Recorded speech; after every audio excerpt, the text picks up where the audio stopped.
Kapa. Tayo, ano madalas na pagkain nyo sa pang-araw-araw? Kanin din? Bigas. Ano yung madalas na ulam nyo? Yun na lang. Ito, Ay. yung dahon-dahon lang, puso. Mga dahon-dahon sa bundok. Langgop ng kamuti. Paborito nyo ba sardinas? So, mayroon kami sardinas dyan. Mahilig kayo sa sardinas? Baboy. Baboy talaga gusto nyo? Baboy. Ayun, sa susunod na balik ko. Oh, pagbalik na. Baboy lang pala tayo. Basic. Hindi pa nakatikim. Mahal na rito sa magtitinda yan. Mahal na baboy. Sige, ibibili ko kayo ng napakaraming baboy. Oo. Ayun po mga katropa. Ibibili natin si tatay ng baboy. Oh, di ba? Pag nagtitigaran, magtawag ka lang, woo! Woo! Nandito na ako. Woo! Kailangan. Anak! Nandito na ako. Ayan, si tatay napakasipag. Ayan. Grabe, kasipag ni tatay. Sila panibago ko tawag kasi sila sa akin, anak nga na raw ako. Tapos si tatay ko naman. Si nanay. Dahil iisang anak ni tatay at nanay. Salamat sa Diyos. Yun. Hanggang ngayon malakas pa rin ang aking nanay at tatay.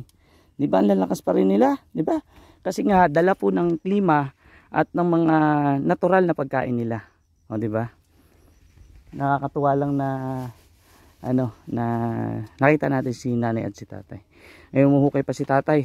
Tayo okay na yan, tay. Tama na yan. Hindi, madami na yan. Napakadami na eh. 3 piraso kung 2 lang kayo. Hindi, tama na yan. Dami nyo nang binigay oh.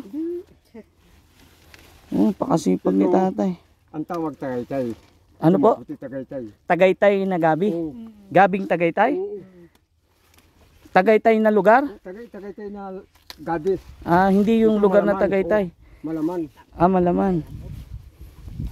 Anong galing po ng niya, gabi niya? Isipin nyo po Di ba ang San Fernando lumalaki muna bago maglaman?